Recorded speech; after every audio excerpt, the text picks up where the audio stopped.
Hi friends, আসসালামু আলাইকুম। আশা করি আপনারা ভালো আছেন। আলহামদুলিল্লাহ, আমি আল্লাহ পাকের রহমতে খুব ভালো আছি। তো বন্ধুরা, আমি এখন বেগুন ভাজি করব, অবশ্যই দেখতে পাচ্ছেন। আর এগুলো হচ্ছে আমাদের ছাদ বাগানের বেগুন। তো আমি নিজের হাতে ছাদে থেকে বেগুনগুলো ছিঁড়ে আনছি। আমি কিন্তু আপনাদের মাঝে একটা বেগুন, মানে বেগুন বলতে কি, বেগুন, সিম ইত্যাদি ফলন যেগুলো আছে আমাদের ছাদ বাগানে, সবগুলোর একটা ভিডিও দিছি। তো ওটা অবশ্যই দেখে আসবেন। আর এগুলো এগুলো হচ্ছে আমাদের ছাদ বাগানের বেগুন। ছাদ বাগান কিন্তু অনেক যত্ন করতে হয়। ছাদের উপরে যেহেতু পানিটা বারে বারে শুকিয়ে যায়, তো সকালে বিকেলে আমাদের ছাদে গিয়ে মানে ছাদের গাছগুলো যত্ন করতে হয়। তো মুন্সিগঞ্জে দেখি যে বেগুন, বড় বেগুন আছে না, কালো গোল বেগুনগুলো, ওগুলো ভাজা করে তারা খায়। কিন্তু আমাদের গ্রামের বাড়িতে ফরিদপুরে দেখতাম মাকে এরকম বেগুনগুলো ভাজা করে দিত, ভাত খেতাম অনেক মজা করে। তো আমি সেরকম করে এই বেগুনটা ভাজা করব। প্রথমে হচ্ছে কি, আমি বেগুনটাকে সুন্দর করে কেটে কুচি কুচি করে নিছি সাইডগুলো, যাতে নাকি বেগুনের ভিতরে লবণটা যায়। আর বেগুনের বোটাটা আমি সাথে নিয়ে নিছি, কেননা যে আমার এই বেগুনের বোটাটা খেতে অনেক ভালো লাগে, ঘ্রাণ করে। ছোটোবেলায় খাইতাম আর কি, সেই অভ্যাসটা এখনও চেঞ্জ করতে পারি নাই। তো এখানে কয়েকটা বেগুন নিছি, বেগুনগুলো ভালো বাতি হয়ে গেছে। তো বেগুন ভাজা কিন্তু খেতে ভীষণ মজা, অবশ্যই খেয়ে দেখবেন করে, কারণ সব দেশের রান্না কিন্তু খেয়ে দেখতে হয়, তাহলে কোনটা কীরকম স্বাদ বোঝা যায়। তো আমার হাজব্যান্ডের খুবই পছন্দের বেগুন ভাজা।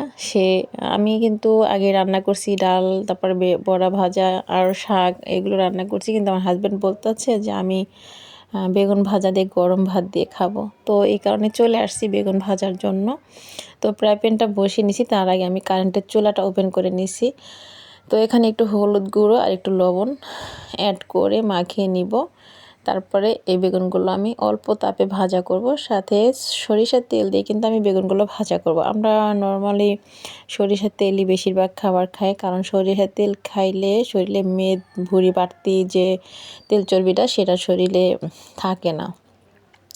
তো বেগুনগুলো আমি সব দিয়ে দিলাম এখানে। আর গরম ভাত রান্না করা আছে, সেগুলো দিয়েই খাওয়া হবে। তো বন্ধুরা, আমার ভিডিওগুলো অনেকে দেখে না, ইউটিউব কোম্পানি থেকে হয়তো বা পৌঁছানো হয় না, কারণ পৌঁছাবে কীভাবে? আমি তো কোনো ভালো কন্টেন্ট দিতে পারি না, ভালো ভয়েস করতে পারি না, ভালো ভিডিও তৈরি করতে পারি না। তো নর্মালি আমার খুব শখ জাগে, স্বাদ জাগে যে আমি ভিডিও তৈরি করব, সবাই আমার ভিডিও দেখবে, ভালো যেটা সেটা কমেন্ট করবে, শেয়ার করবে। তো এরকম আমার ক্ষেত্রে হয় না। তবে কিছু কিছু প্রিয় মানুষ আছে, তারা আমার ভিডিওগুলো অবশ্যই দেখে, যে তারা আমার ভয়েসটা শোনার জন্য বা আমি কি রান্না করি সেটা দেখার জন্য, এরকম ক্ষেত্রে আর কি অনেকে ভিডিওটা দেখে। তো কে দেখলো না দেখলো সেটা তো বড় কথা না, কিন্তু আমার মনের শখ, মনের চাহিদা, আমার একটা স্মার্টফোন আছে, আমার ঘরে ওয়াইফাই আছে। সো আমি তো ঘরে তেমন কাজকর্ম আমার করতে হয় না, একটু ফ্রি টাইম কাজে লাগাই। অনেক কন্টেন্ট ক্রিয়েটর আপুরা অনেক সুন্দর করে ভিডিও বানায়, তাদের ওই পরিবেশটা আছে, তাদের পারমিশন আছে। আসলে আমার ফ্যামিলি থেকে এত একটা পারমিশন নাই, আর অত একটা ভাইরাল ওটা আমার হওয়ার ইচ্ছা নেই। কারণ আমার শখ আমি যেমন ঘরের ভিতরে পূরণ করি, সেরকম ইউটিউব চ্যানেলেও আমি আমার শখটা পূরণ করি। তো দেখতে দেখতে বেগুনগুলো কিন্তু ভাজা হয়ে যাচ্ছে। এই যে ধনিয়া পাতা দেখছেন, এগুলো কিন্তু আমাদের ক্ষেতের ধনিয়া পাতা। একটা ভিডিওতে আমি আপলোড করেছিলাম, আমাদের বিল্ডিংয়ের সাইড দিয়ে যে জায়গাটুকু থাকে, আমার হাজব্যান্ড সেখানে অনেক ধরনের সবজি চাষ করছে। ধনিয়া পাতা, সিম, তারপরে হচ্ছে মূলা, টমেটো, বেগুন ইত্যাদি অনেক ধরনের সবজি। তো বেগুনগুলো কিন্তু অল্প তাপে ভাজা করতে হবে, যদি তাপমাত্রা বাড়িয়ে দেন তাহলে কিন্তু বেগুনগুলো পুড়ে ছাই হয়ে যাবে, ঘ্রাণ করবে না, মজা হবে না। তো এখানে অনেকগুলো দেশি পেঁয়াজ কুচি করে কেটে দিয়েছি। আর বর্তমান বাজারে দেশি পেঁয়াজ আসছে, তো সেটা খেতে কিন্তু বেশি ভালো লাগে, কিন্তু কাটতে গেলে বিরক্ত লাগে। পিছলা পিছলা টাইপের একটা পেঁয়াজের উপরে একটা মানে কেমন আবরণ থাকে, কাটতে কষ্ট হয়।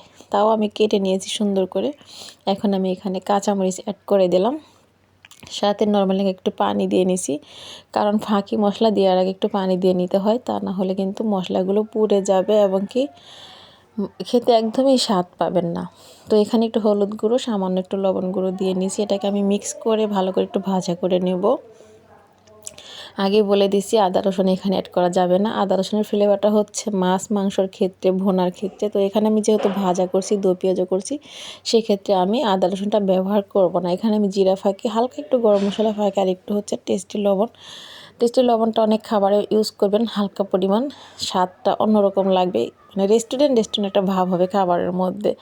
রেস্টুরেন্টের সব খাবারের মধ্যে কিন্তু টেস্টি লবণটা ইউজ করে তারা, হালকা একটু চিনি ইউজ করে। আপনার চাইলে যে কোনো রেসিপির মধ্যে একটু চিনি ইউজ করতে পারবেন। আর সাথে অনেকগুলো ধনিয়া পাতা কুচি দিয়ে দিচ্ছি, কারণ বর্তমানে তো শীত সিজন, ধনিয়া পাতার ক্ষেত ভরা, সবার ক্ষেতে ধনিয়া পাতা অবশ্যই থাকে, 2-4টা থাকলেও থাকে। তো মশলাটা কষানো হয়ে গেছে, এখন আমি এখানে বেগুনগুলো দিয়ে দিলাম। তো হালকাভাবে একটু নেড়ে চেড়ে নিব, তারপরে আমরা অবশ্যই খাওয়া শুরু করে দিব। ওখানে আমার কি বলে ভুলে গেছি, ডালের বড়া আছে, লাউ শাক আছে, আর হচ্ছে ডাল রান্না করা আছে। আপনারা তো দেখছেন আমার লাউ শাকের বাগান ছাদেও আছে, বিল্ডিংয়ের ছাদেও আছে, আবার বিল্ডিং বেয়ে বেয়ে উপরে চলে আসছে। আর আগামীতে আপনাদের একটা ভিডিও দিব, সেটা হচ্ছে লাউ, আমার বারান্দার মধ্যে যে লাউ ধরেছে অতুলনীয়, সেটা দেখলে আপনাদের অনেক ভালো লাগবে। তো আমার বেগুন ভাজা হয়ে গেছে, ডালটা চুলাতে বসিয়ে আমি বেগুন ভাজাটা এখানে ঢেলে নিলাম। তো বন্ধুরা, সবাই মিলে ভালো থাকবেন। আজকে আমার রেসিপিটা কেমন হলো জানিয়ে যাবেন।